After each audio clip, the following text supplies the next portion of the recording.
Pleased with what you saw today, Ryan? You know, it was practice 6, and one of the things we've been talking a lot about is competing.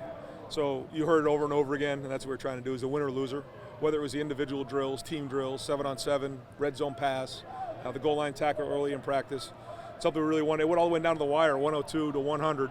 That's what we're trying to do. The guys were into it, and we'll look at the film and see about the execution, but I thought overall the effort was there and the competitive nature was there. Who won the day, offense or defense? It was 102 to 100 the offense. It went all the way down to the wire.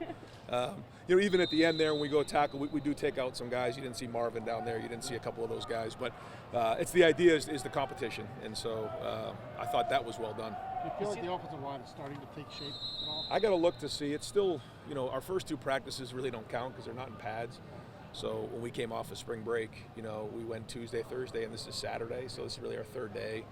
I thought the defensive line got some sacks early on and kind of got after him. So I don't know. We'll have to see. I think there's, when you say the offensive line, you're talking about all 5. I don't think we've quite found, all 5 just quite yet. In terms of Carson Hinsman, he wasn't even here. Right. To me, where he is at least competing for a job, what's that? There's been good progress there. I think you can see it. When you don't notice a center, that's a good thing. Again, still just, early on, not even halfway through spring practice, but he's been a bright spot so far. Who's one guy now losing those stripes today? What have you seen from him? Competitiveness. Yeah, both of those guys have competed. They've shown up in practice right from the first play.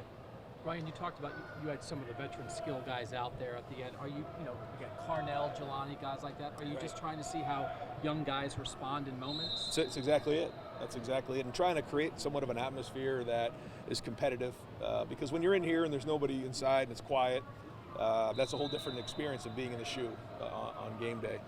Not that this is the shoe, but having so many people here today and having the music loud and sort of chaotic is what we're trying to create, just to see how they respond in that moment and almost get them numb to it. How crucial are the competitive periods in the quarterback evaluation? And is it sort of a results-independent evaluation happens there, or does what the team does in those periods sometimes as important as what the quarterback does? Both. If you just looked at one drive, you could come to a conclusion real easy, but over time, and I think that's why, when we talk about these in the meeting room there, and we talk about, where the quarterback's at, it's hard to tell until you stack these days. And so, we'll grade every single snap today. We'll see how everybody graded out. But at the end of the day, we have to move the offense into the end zone. That's our job as a quarterback. However we do that, everybody has a different style. But that leadership, means a lot. Now, one practice is one practice. Can you learn and grow from it? I learned just the other day the quote that the brain doesn't grow from success; it grows from failure. So there was a lot of failure on this field today. So who can grow from that and build, and we'll see. But I thought there's a lot of film to look at. The guys moved them down the field, especially in the second half of the scrimmage. But a lot of football left here this spring. It looked like Kyle McCord came alive there the last portion of this scrimmage. Do you agree? I mean, I'm not trying to get you to single him out, but. I thought he had some good plays. I thought better in the second half, especially when we got that ball in the midfield. Early on, it was just okay, I think. But again, it's hard to tell. Got to look at the film. But he certainly flashed there at the end, like you said. Had some energy about him, had some leadership. And I think the whole offense was feeding off of that. When you and Jelani Thurman one-on-one, he's coming right at you. What do you do? Duck. one day sample size, but it looked like Kenyatta was in the backfield a lot. Are you guys seeing that from him more and more? We're looking for that production. I thought he put in a great year last year. Put in a lot of work. He would go a lot against Paris, especially in practice, and they would sit down over on the bench for hours and just talk. And I know what Paris was doing. He was taking them under his wing to talk about different things with offense and defensive line play, talking technique. And so now I think you're starting to see that come of age. He had a really good offseason. He put a lot of weight on. Now we're trying to see that production, and it looked like he was in the backfield a lot. And it's hard for the D-line. That's why I try to give him the benefit of the doubt with those sacks, because the quarterback's not live, because they can't really push the pocket, and Coach Johnson does a great job of that because we want to keep those guys off the quarterback.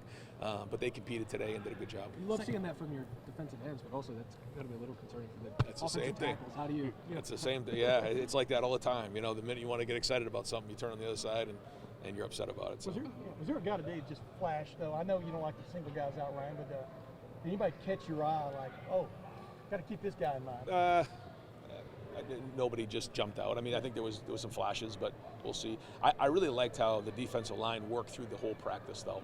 I think Tyleek and Mike and all the guys up front, even late into the scrimmage, were right in there grinding, and Mike got through right there on that one that I know the offense didn't like to call it a sack, but he got through free and probably would have turned and made the tackle, but he kind of veered away from the quarterback. But I thought those guys grinded.